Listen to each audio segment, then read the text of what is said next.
Here is our 1980 Mustang Foxbody. Not exactly sure what the original model is. I don't think it was originally a GT, but it looks like we got some GT side skirts and GT rear bumper and wing. I think that's a GT bumper and rear wing. I think it's got just over 80,000 original miles. It's got a little bit of a roll cage inside of it. Of course, all this is going to change.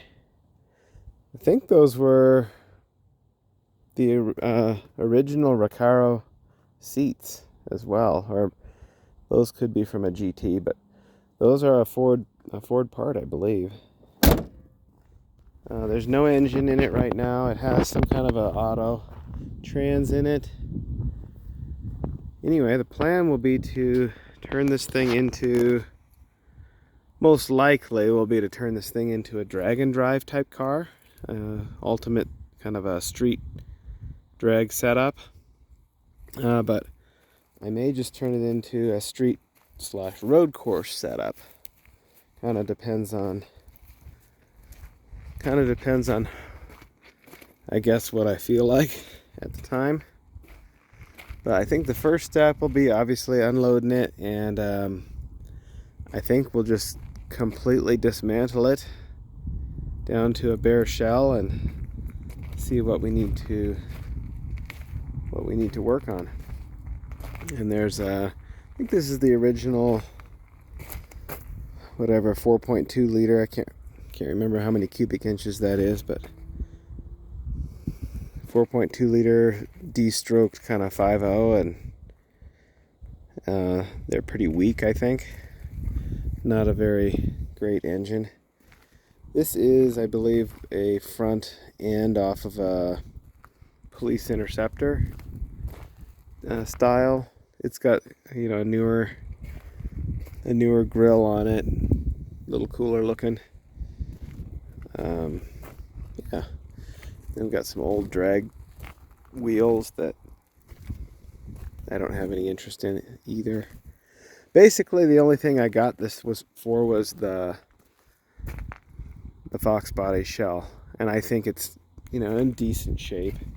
Then we got a whole load of parts that I'm mostly not going to use in the bed here.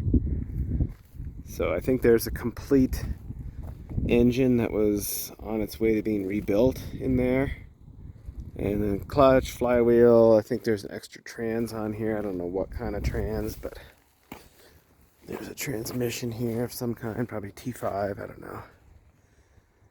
It's Borg Warner, so it's probably a T5. But they can't handle the kind of power I'm going to want to put through this thing anyway. So the plan would be to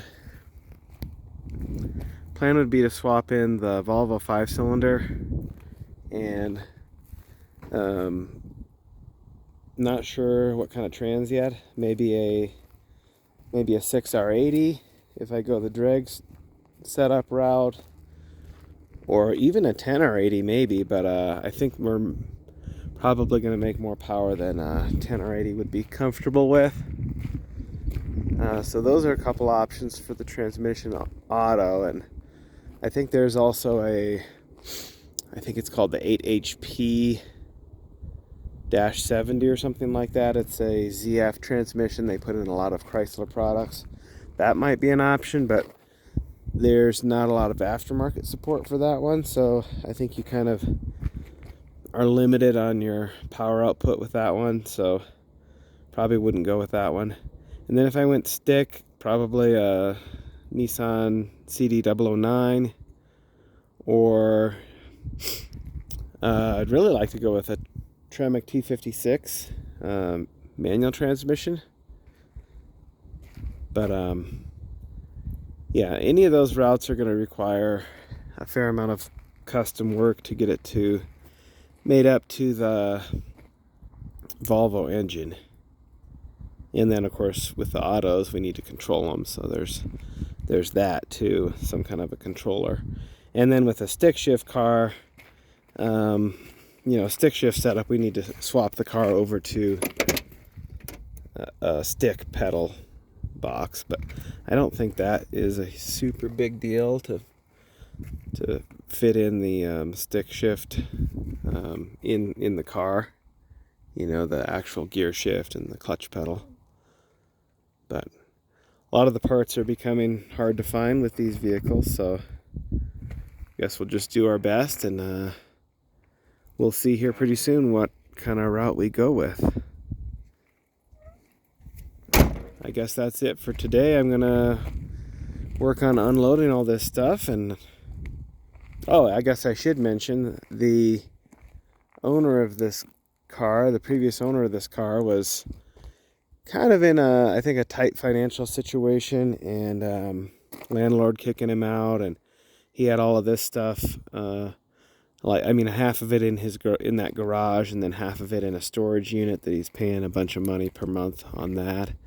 So he just wanted to get rid of the whole project, and that was kind of the deal. So even if I didn't want everything, like all these engines and wheels and stuff that I definitely don't want, it just was kind of the part of the deal. So this whole package was $1,500, and really I don't think you can beat that, unless this thing is just, once we get it taken apart, unless it's just like super horribly rusted out, I think that it's easily worth, $1,500. It's easily worth more than that. I think he took a loss on it, but I think he knew that, when he was selling it. So, all right, that's it for now. Gonna get it unloaded and put it somewhere.